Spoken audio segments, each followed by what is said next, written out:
While I've had a trip to Virginia, an appearance on a radio station that once fired me after 5 minutes. Okay, for real, it was actually 5 hours, but still, you get the point. And of course, let it snow, let it snow, let it snow. But it's a Tuesday night, and the Bartz Brothers here in New Brighton have unveiled a new snow sculpture. And I'm back to give you a rundown of all the scores and more from January 16th, 2018. This is Short Time Shots. I'm your host, Hall of Fame wrestling writer, broadcaster, announcer, and failed FM 99 intern, Jason Bryant. Stellar top 10 duel tonight in Division 3 as unbeaten and 5th-ranked Loras, they are the DUHAWKS, beat 9th-ranked Central College 25-12. Loras won 6 of the 10 bouts, and bonus points were the word of the day. The word of the day is bonus points. No offense to you, Richard Immel. It's not offending Richard Immel, but I don't know. I was not intending to give Richard a shout-out this early. I have one later, but anyway. Where was I at? Oh, yeah, Loras. Yeah, bonus points. 6 bonus point victories to give them a little something, even with an injury default at 133, where Michael Triplett was up 10-1 on All-American Cam Timok before Timok was forced to injury default. And no, the something is not quite a nod to Lagunitas, or is it Lagunitas? I'm asking for a friend there. Right, Richard Immel? Yeah, about that. North Central topped Wheaton 33-9 in a matchup of top 25 teams. Wins were few and far between for the Thunder, who came in number 25 after a pretty decent event at the Matt Bayhem multi-divisional national duels. North Central, real solid. Joe Norton's got things rolling there with the Cardinals. They're in Naperville, Illinois, in case you were wondering. Mount Union improved to 9-1 and picked up a second OAC win with a 39-9 win over Muskingum in Alliance, Ohio on Tuesday. Michael McIntyre registered the quickest fall of the night for the Purple Raiders. Yeah, the football juggernaut. Oh, the juggernaut! I can't really finish that line. For the Purple Raiders at 118 at 157. Greensboro College comes off the Virginia duels and picks up a 28-24 win over Southern Virginia just a couple days after they were in Southern Virginia. Coincidentally, Southern Virginia University and the Virginia duels, which is in southeastern Virginia, Southern Virginia, about 3 hours away from one another. We got to talk to the naming out there, Logan Davis. Time for semi-irregular Student Princes update. Yes, the Student Princes of Heidelberg evened its record at 6-6 with a 23-12 win over Otterbein. That action also taking place in the OAC. If you notice, there's a theme, the Ohio Athletic Conference, a lot of wrestling duels on Tuesdays, and a lot of references here on the Short Time Shots. In Division 2, Pitt Johnstown got a technical fall from heavyweight DJ Sims to lift the Mountain Cats past Seton Hill 21-17. UPJ also picked up a crucial win at 165 pounds as Devin Austin earned a 5-4 victory over Zach Wojtek. Wojtek's pretty good. Cody Law's fall at 157 wasn't totally unexpected, rather, for the Mountain Cats, but the bonus points were again needed down the stretch. You see, that's how they all works together. Mixing up some divisions, which is what we're about to do, we saw Drury University of Springfield, Missouri pick up its first dual meet win of the season. The Panthers topped Arkansas's University of the Ozarks.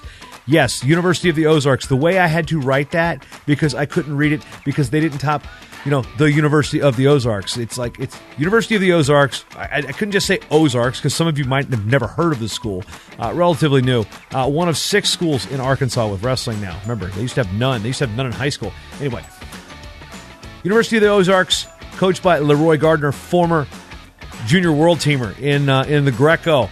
He was on the Ice Hour at one point last year, and like many of my friends, he has a story about Uzbekistan. Like I said, who doesn't have a story about Uzbekistan? Extra credit, though. Coach James Reynolds of Drury wrestled at Adams State, studied under Mike Denny. He's a good dude. Speaking of Panthers, yes, Drury's the Panthers, like I said, up in Michigan. Bumping away from Kyle Nixon was a bad idea, because Nixon got the forfeit, and what happened up in the Mitten? Davenport University won 3 of the last 4 matches to move past Division III Alma College 24-21. In case you're wondering where the heck Davenport is, it's in the home of Blood Round, Grand Rapids, Michigan, and that school is reclassifying from the NAIA to Division II. And yes, as I said, they are the Panthers too. Like, not Panthers number 2, but Panthers TOO. By the way, the aforementioned Mr. Nixon, he does have a podcast. Gold star when you find it. The only reason I know that is he tweeted about it on the plane last year, coming from NCAAs. He was like 3 seats away from me. We didn't actually know each other. Followed me on Twitter, and I said something about Davenport. It's just pretty funny how all this stuff works out. Anyway, keeping things with the NAIA, which is where Davenport used to be, Grandview won again. This just in, snow is cold. Yeah, Nick Mitchell's Grandview Vikings are on quite a roll. They have won their 62nd straight dual meet and have won 91 out of 92 duels. The school has lost just 9 times in 10 years. That's disgusting. Keeping things in the NAI, Lyon and Hannibal LaGrange were canceled due to inclement weather. Of course, the real reason, according to Julia Salata, is because Southerners are soft. No tickets if you keep that up, pal. Barton Community College swept 3 duels at the Barton Duels. The Cougars, go Cougars! Earl Smith will understand what that means. Beat Colby 55-0, Cowley 42-6, and Northwest Kansas Tech 28-13.